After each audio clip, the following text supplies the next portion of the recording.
Our guest today is Chapman James, and all I know about Chapman is he's a musician, so we need to find out. Welcome to the show. Thank you very much for having me. Well, give us some background about yourself. Well, what would you like to know?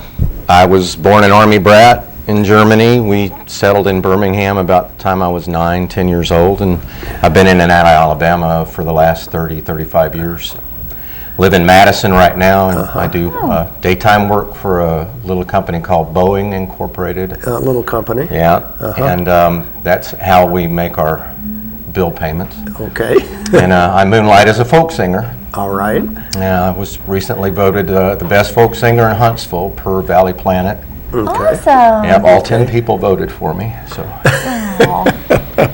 The folk music that you do, is it covers of other material or a lot of your own stuff? Yeah, I'm mostly songwriter. I do covers just for therapy, and I write a lot of my own music, mostly for therapy also. One of those unusual ones is not trying to get their music out there, I'm trying to get it out of me so I can examine my own life and maybe teach a thing or two to my kids. That's awesome. How many kids do you have? I have 4. I have a daughter who's an art student, Allie, at UAB. I have a son, Jacob, who's now assistant manager of Domino's by the Galleria in Birmingham. I have 2 younger boys that live with me in Madison. Adam Michael will be 19 soon, and Ethan is a junior at James Clements High School. Okay, that's neat. When did you find that you could write music? When I was in the 4th grade, I had a really nice teacher at Stonewall Jackson Elementary School, Mrs. McMickens, who was sort of a closet creative writer, and so she liked to experiment with her students by seeing what they could do with their words. And so I learned very early on how to make words sing a little bit. And when I was 12, I wrote a song when I was in school and performed it there, and it just kind of hooks you there, that you know that something that you have to say can be presented to other people and make them think the same things you're thinking. To me, I'm always intrigued about songwriters. I can understand writing lyrics. Yeah. But I don't understand how you can make the music creative for each song. Right.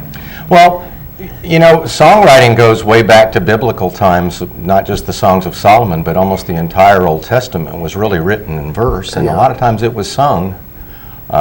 It's a way to remember things. Even the stories around the campfire were basically songs, people telling stories, and a lot of times putting a melody to it so that they could remember it, sort of a rote system of learning and relearning and passing on ideas. Do you ever have the music before you have the lyrics? Oh, many times. Okay. I call it the haunting. It's when the melody comes to you and you can't shake it, and then you just have to find something that matches it. Or a lot of times you have the idea and you write it and you begin writing it down, and then the melody will come along with it later on. So that's one question I've always really wondered. If sometimes you get the... We don't know. We don't know which way it's going to come.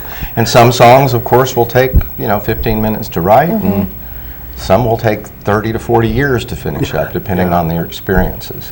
Are any of your kids, do they sing as well? I know you said your daughter was in art. Yeah, she's an art student. My son Jacob is a closet folk singer also. He plays a lot. He's gotten very big into Bob Dylan, so I'm real excited to have a 21-year-old that entrenched in some really good folk writing. Have you recorded anything? Yeah, I have, just on my own.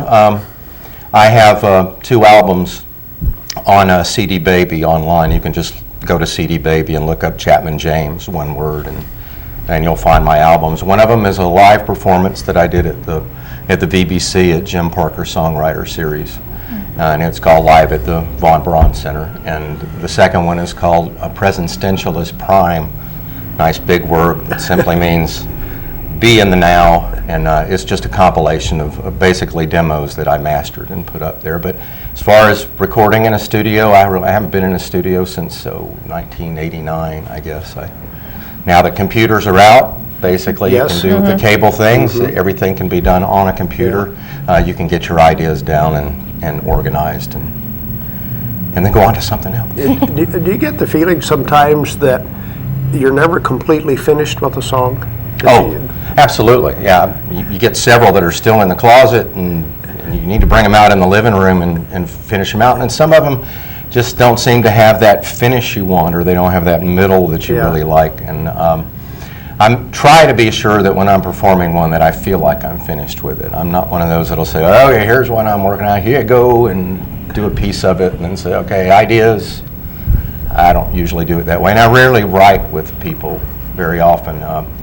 I have one song I'm going to do tonight, I did write with a friend of mine in Indiana, and it's interesting, when two people get together, you sort of invent a third person that never really existed. That's sort of the success of like the Lennon McCartneys and those songwriters that get together. What's the quickest song that you ever?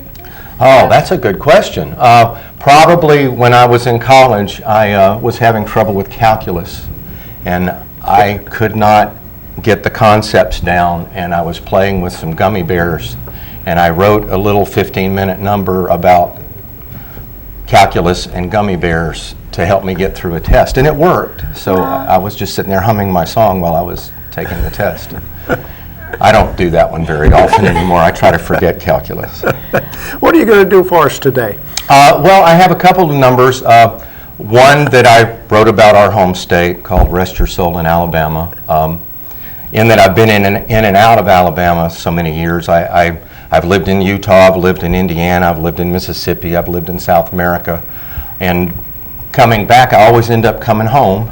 And every time I come back, the place just gets more and more beautiful and more enchanting. So I thought I'd write a song about her. Okay, very good. Well, we're going to take a break, and we'll let you perform a little bit later on the show. All right, I appreciate it. Thank you, Chapman. We'll be back with more right after this.